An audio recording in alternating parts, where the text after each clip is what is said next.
I know you'd never betray me. Oh, hello. I was just admiring this can of beans here. I think my favorite thing about beans is that they would never be complicit in any sort of crime or drama that would put me, as a bean lover, in any sort of moral dilemma over my association with them. Loving things conditionally seems hard, so as of today, I'm announcing my transition into being a full-time bean tuber. I always knew they were up to something. So, this video might end up being a bit contested, as when we're going to talk about what is and is not considered problematic, we're inevitably going to run into this thing called opinions. And you know what they say about those. Fuck 'em! Even so, this video is mostly in just good fun. I don't imagine anyone could possibly get mad at me for saying anything while joking around. Right? Which reminds me, it's time for me to announce my new niche now that I'm done being a bean tuber. Worms! I love worms. They give me such a warm feeling whenever I open a can of them. I love worms almost as much as I love beans.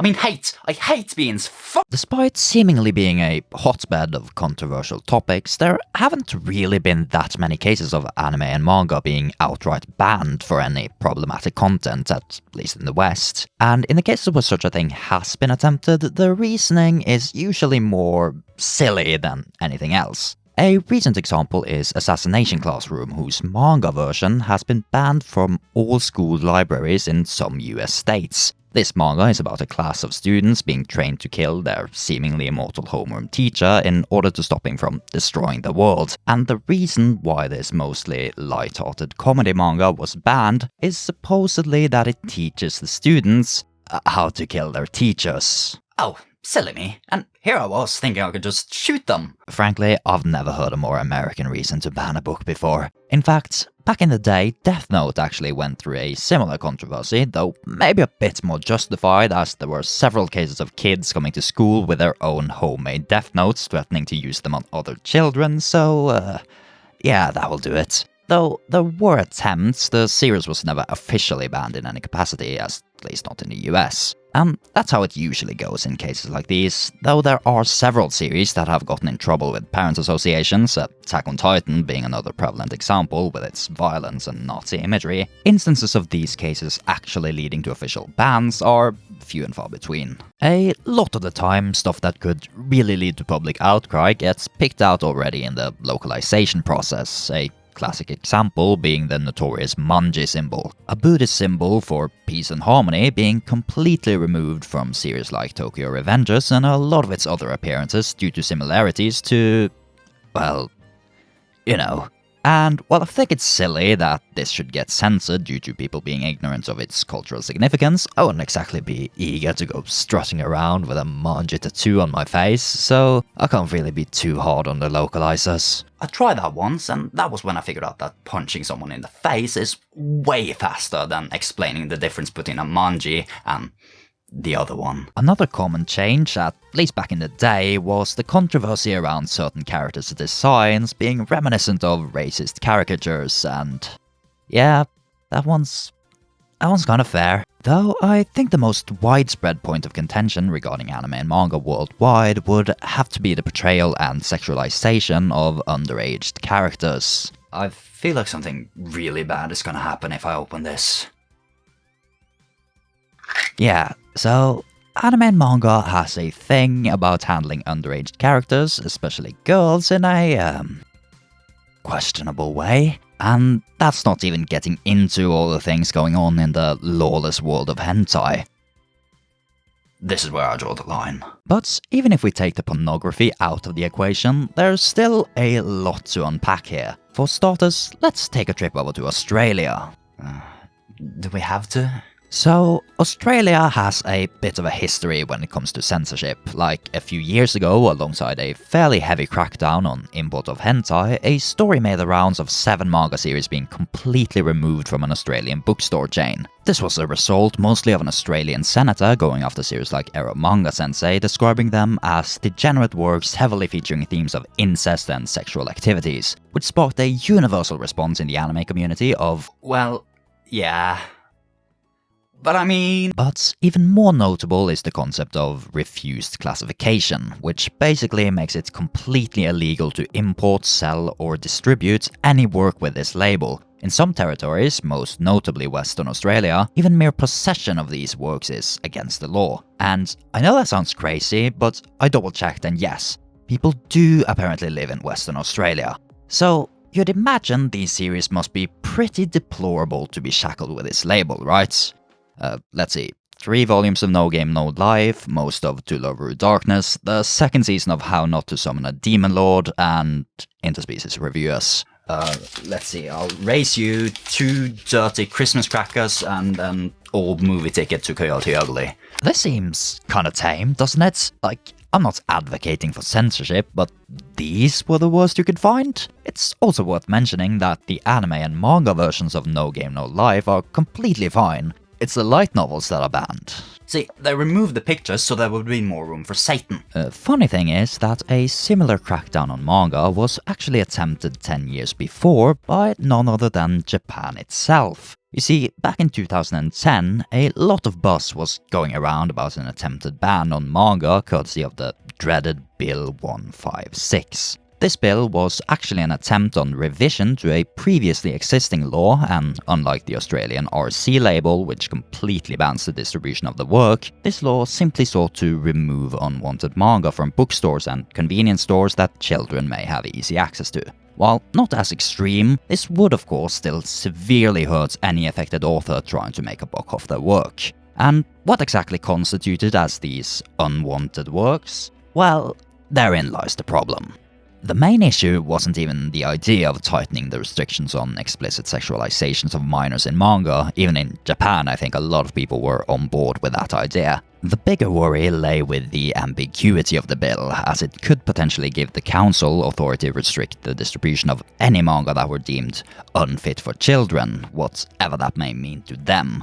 This worry was further legitimized by the fact that one of the main politicians pushing for the bill was an open homophobe who condemned gay relationships being depicted in any form. Needless to say, the situation was messy, and after a lot of pushback, the bill was revised to only restrict manga depicting explicit, unlawful sexual activities such as pedophilia, incest, or bestiality, a law that still stands to this day. Additionally, Japan has been involved in several other manga controversies, which, perhaps for cultural reasons, have remained mostly unknown to us in the West. Take, for example, the continuous debate of the classic Shonen Jump manga, Barefoot Gen. Now, Gen is maybe not the kind of series you'd typically associate with the modern image of Shonen Jump, but there's no denying its impact and importance. Debuting in 1974, making it one of the magazine's earliest series, Barefoot Gen sought to relate the horrible and tragic events surrounding the 1945 Hiroshima bombing, loosely based on the author's own experiences.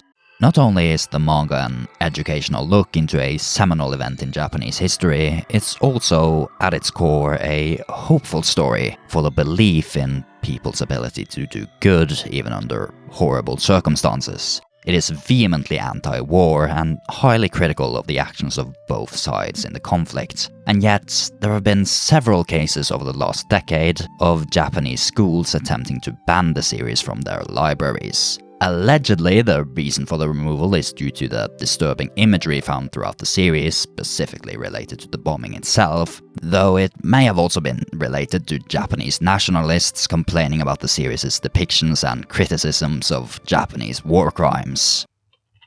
There are loads more examples of more controversial figures contained to Japan and Asia. These are usually very closely tied to culture, politics, and history contained to the region, so these are the type of stories you usually don't hear about. A really big one was when the food manga Oishimbo, one of the best-selling manga of all time, was suspended back in 2014 after a chapter was released that made accusations of the Fukushima power plant having a negative effect on the health of the city's residents. This caused a huge backlash, with even the Japanese Prime Minister coming out against the series. So yeah, sometimes that's all it takes. But we have to move on. So far, we've only really been looking at series that could be considered problematic due to the nature of their content, but what about when the issues aren't with the series themselves, but rather with the people who make them? Ah, this is gonna be a good one. Sometimes people do absolutely horrible things. Well, fuck them. And sometimes those people who did absolutely horrible things made something you really like. Well, fuck me. Rurouni Kenshin, Act Age, Galko-chan, Toriko. I don't think any well-adjusted person is gonna try to defend the things that the creators of these series have done, but where does that leave us, the people who enjoy their work? Should we stop supporting these authors altogether? Are we not allowed to like their work anymore? Or should we just completely separate the art from the artist? And this is gonna be one of the few times in this video where I'll actually dare to weigh in with an opinion of my own, so please indulge me. I don't believe in separating the art from the artist. At the very least, I find myself unable to do so. It's a nice idea in a way, but art is expression. I don't think anyone is going to argue against that. And an inevitable consequence of that is that the work itself will always, in some way, no matter how minuscule, be a reflection of the artists themselves. And I can't simply bring myself to ignore that. It's a whole stupid meme about how the curtains being blue is a sign of the author's depression, except now I can't help wondering if maybe the curtains are grey because the author is a convicted pedophile. But I think there is validity to both sides here. Just because I can't really comfortably watch these series, that doesn't mean that the people who can are in the wrong. In fact, good on them. Like, oh no, they're able to enjoy something that I can't. The bastards! As long as they're not hurting anyone, they can enjoy what they want. But from that same line of thinking, I believe we shouldn't do anything that can support or enable these people's potentially criminal actions. Which is why I do take something of an issue with people, say, buying new volumes of Rurouni Kenshin. But we can't go around trying to dictate how people should and should not feel about a fictional story. Yeah, you know what? I'm tired of pretending I'm someone I'm not. I still love beans, damn it! I know they're guilty of inexcusable crimes, but I can't just change how I feel so easily. I want to keep indulging in the thing that I love, but I'm done giving money to this evil industry. So I'm gonna get my beans the only way I can think of with no ethical scruples whatsoever. By stealing. You know, it sure was nice of them to let me bring all my manga into my prison cell. Oh, hello. I'm in jail. As it turns out, my righteous war on beans doesn't exempt me from the law. Anyway, even though I'm technically a problematic person now, I hope you can just forget about everything I said earlier and continue to support my videos unconditionally and without question. I should just stuck with the worms.